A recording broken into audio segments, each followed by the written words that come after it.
ধেমাজি মৰিথল মহাবিদ্যালয়ৰ ছাত্ৰী নন্দিতা শইকীয়াৰ লোমহৰ্ষক হত্যাকাণ্ড চূড়ান্ত ৰায়দান। হত্যাকাৰী ৰিণ্টু শৰ্মাক মৃত্যুদণ্ড ৰায় প্ৰদান ধেমাজি জিলা সত্ৰ ন্যায়াধীশৰ আদালতৰ। মুঠ ৪১জন সাক্ষীৰ সাক্ষ্যদানৰ অন্তত সুদীৰ্ঘ ৪ বছৰৰ মূৰত এই গোচৰৰ ৰায়দান সম্পন্ন। নন্দিতা শইকীয়াক আক্ৰমণৰ দিনটোতে অৰ্থাৎ ২১ আগষ্টৰ দিনটোতে ৰায় প্ৰদান। নন্দিতা শইকীয়াৰ লগতে ৰিণ্টু শৰ্মাৰ আক্ৰমণৰ বলি হৈছিল সহপাঠিনী কাশ্মীনা দত্ত আৰু কাশ্মীনা দত্তৰ পিতৃ দেৱ দত্ত। ধেমাজি আৰক্ষীয়ে ৰিণ্টু শৰ্মাৰ বিৰুদ্ধে আদালতত দাখিল কৰিছিল ৪০০ পৃষ্ঠাজোৰা চাৰ্জশ্বীট।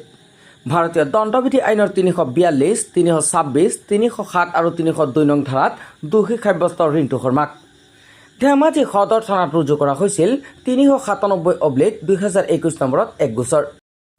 ২১/৮/২০২১ তাৰিখে ধেমাজি নগৰৰ মাজমজিয়াত ASTC বাছ ষ্টেণ্ডৰ অপজিটত যি এক নিৰ্মম হত্যাকাণ্ড সংঘটিত কৰিছিল, নন্দিতা শইকীয়া নামৰ এগৰাকী ছাত্ৰীক যি হত্যা কৰা হৈছিল, সেই গোচৰত আজি চূড়ান্ত ৰায়দান মাননীয় আদালতে কৰিছে।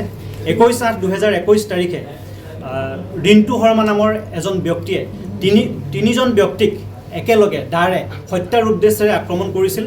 তেওঁলোকৰে দুজন দেৱ দত্ত আৰু কাশ্মীনা দত্ত সৌভাগ্যক্ৰমে দীঘলীয়া ট্ৰিটমেণ্টৰ পিছত তেওঁলোক আৰোগ্য হ'বলৈ সক্ষম হ'ল, যদিও নন্দিতা শইকীয়া ৪ দিনৰ পিছতে মৃত্যু সাৱটি ল'ব লগা হ'ল।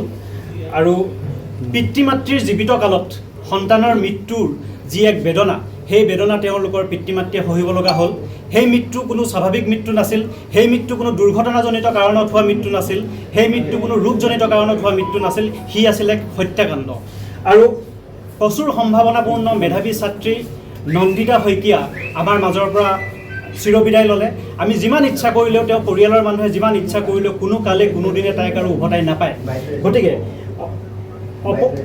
এটা প্ৰচুৰ সম্ভাৱনাপূৰ্ণ প্ৰতিভাৰ শেষ হ'ল।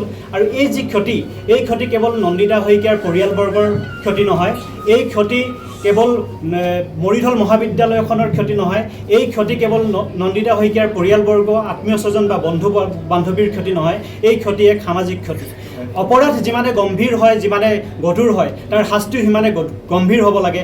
এই উদ্দেশ্যৰে আজি ৪টা বছৰে মই নন্দিতা শইকীয়া আৰু তেওঁলোকৰ বাকী দুজন জখমীৰ হৈ পিনে ওকালতি কৰি আহিছিলোঁ।